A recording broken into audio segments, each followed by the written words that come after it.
As an Indigenous Fijian, I too wish to pay respect to the traditional owners of this land. Joanne, thank you for your welcome to country. And to the rest of us, good day, Australia. Greetings and Nisambula Vinaka. In my presentation this evening, I'm going to focus on the situation in the Pacific, what needs to change for Pacific women to have a fair go, and how to make it happen. In doing so, I focus on 5 issues, and interestingly, my colleagues have already touched on these issues. They are representation of Pacific women in Pacific parliaments and cabinets, engagement in post-conflict and peace talks, economic empowerment, domestic violence, and traditional cultural attitudes about women's role. First, I say there needs to be a change in traditional cultural attitudes about women's role. In the Pacific, especially in Melanesian societies, there are entrenched cultural and religious beliefs that women are inferior to men, and our primary role is as housekeeper, housemaker, wife, and mother, that the formal workplace, the economy, and politics is a male domain, and that women are not cut out for this. Because of this entrenched attitude, although our constitutions, legislations, and government policies guarantee equality under the law, in practice and in reality, women still do not have a fair go and face a lot of discrimination and unequal treatment compared to men. There is, as has been mentioned, unequal pay for equal work, and women are looked over for promotions in spite of being more qualified than their male counterparts. The contribution and sacrifice of women in raising families remains devalued, and our contribution to household economies remain unaccounted, let alone in national accounts and GDP. Fortunately, with more enlightened and liberated men, and I see a lot of men in the room today, this outdated and outmoded attitude about women is changing, but at a very slow pace.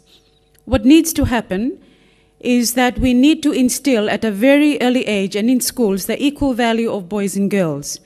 Cultural and religious institutions need to slowly inculcate the equal value of girls to boys and male and female roles. That while male and female are different, they are no less than each other. That even the role of a wife and a mother in leading a family as the bedrock of Pacific societies is just as important, if not more important, than that of a prime minister leading a nation. Pacific countries have a huge youth bulge in our population profile. In Fiji, for an example, 51.7% of our population is 21 years and under. And so, more recently, I've been thinking that focusing on the next generation and involving boys and younger men more into family responsibilities and respecting their female counterparts as equal might have a more lasting impact. The second issue is we need to stop domestic violence. Domestic violence is a scourge and a menace to society, and especially to the progress of Pacific girls and women. It is the breeding ground of a violent and abusive generation. Battered and abused women just don't have a fair go. We lose confidence, have low self-esteem, become compulsive liars, become manically depressed, have nervous breakdowns, and tragically, we more than often take it out on our children, or worse still, develop an immunity towards excessive violence towards ourselves and our children. In PNG, studies by the PNG Law Papua New Guinea, studies by the Papua New Guinea Law Reform Commission in the 1980s found that 2/3 of women have been beaten and 2/3 of men admit to beating their wives. Even some 20, 30 years later, violence against girls and women have not subsided. More recently, the only woman in the PNG Parliament, Dame Carol Kidu, led a national protest when a pregnant woman was beaten by her husband and her baby pulled from her womb. When interviewed, the husband unashamedly said it was his duty to punish his wife. Recent studies, as has been mentioned in Fiji, reveal that 66% of women have been abused by their partners. Even though formal codes of law have been adopted and domestic violence in the form of spousal assault is illegal, there is still reluctance by police to prosecute, and more than often the case is considered as having insufficient evidence. Even with the existence of no-drop policies, where it is mandatory to follow through with charges, there is still reluctance on the part of police to pursue charges. The governor of the Reserve Bank of Fiji recently estimated that domestic violence costs the Fiji economy approximately $300 million per year in terms of impact and cost to the state. I'm sure it costs more than that, but this is a phenomenal cost and one that has placed a huge dent on our economy. I believe that domestic violence should be outlawed and legislation should be passed making domestic violence a criminal offense.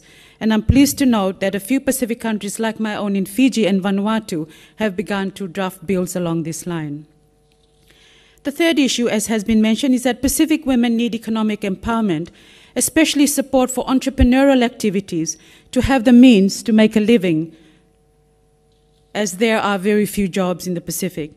In fact, it is a fact of life for many Pacific women that we face difficulties and barriers when it comes to taking part in our economy, be it the formal or non-formal economy.